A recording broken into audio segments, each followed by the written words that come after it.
Mr. Chairman, thank you very much. Secretary Esper and General Milley, thank you for your presence.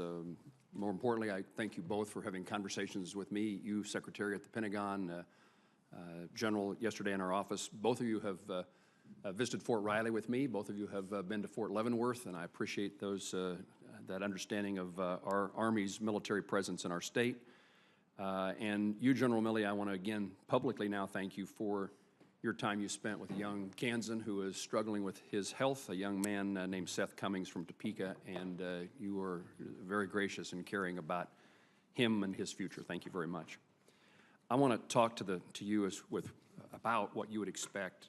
Every time we've had conversations, I've raised the issue of military value analysis. I have concerns that the Army's stationing process and its objectivity with that analysis, I'm not convinced that it's either transparent or objective. And my staff and I have been engaged in meetings with the Army on this topic each month, monthly since January, and a significant number of our questions remain unanswered. I feel that the Army is prioritizing a near-term, cheap and fast solution versus consideration of long-term factors that would reduce costs for the Army and the taxpayers over a longer period of time. What I've indicated to you is total lifetime costs. This includes energy and utility expenses, local construction costs, cost of living and housing for soldiers and families, and operating costs for the entire installation. When you compare installations, when the Army compares installations, this long-term cost can translate into significant cost savings and cost avoidance. Secretary Esper, you previously agreed with me that total lifetime costs should be considered in your stationing decisions. However, the military value analysis does not do so, and I'm looking for you to tell me this morning that you not only again believe it should be, but that it will be. Yes, sir. Thank you.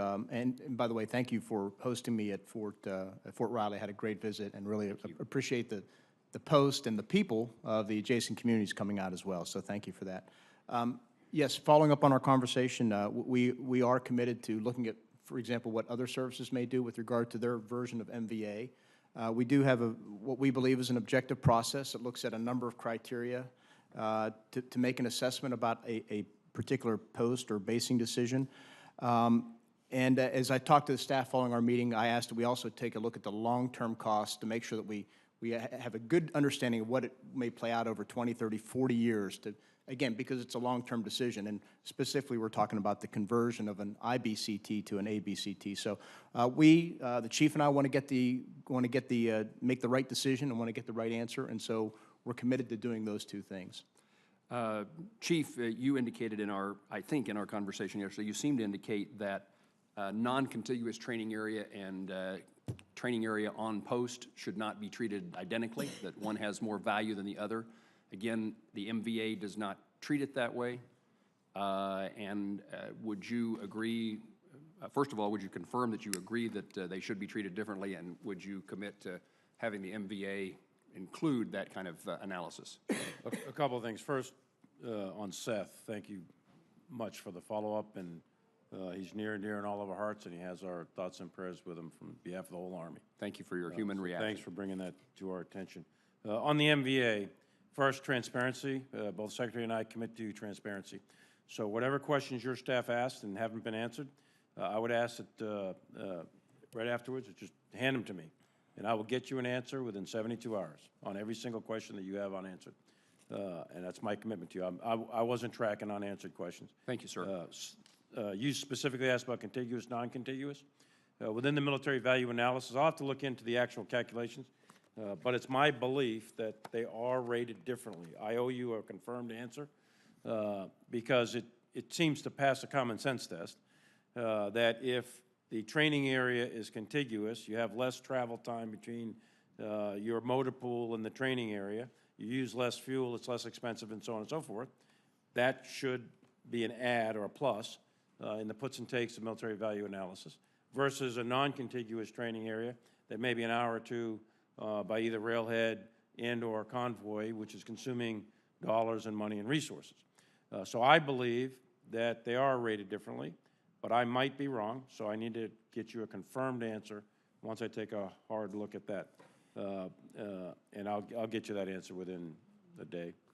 The final question, perhaps the final question, assuming the clock doesn't run out, there may be a follow-up, but the analysis of quality of life for soldiers and their families, I don't think is comprehensively included in the MVA. I want you to consider quality state, local, community investments in infrastructure like housing and schools and transportation, tax credits for spouses, local incentives for military families, cost-free associate degrees for spouses. We say that the Army recruits soldiers but retains families. And again, I want your analysis as you look at this decision about basing locations to consider how expensive it is, how stationing decisions can help in the long-term health of the Army. And I assume that both of you would agree that that will be a factor in that, in those discussions and conclusions. Absolutely. Yes, sir. I'm assuming we can get the data, that we can get hard facts, objective data, that would be important to know. Secretary and Chief, thank you very much for taking my interest in this seriously. We'll follow up and make certain that what you committed to, Chief, the conversation occurs so we can get the information we've been seeking.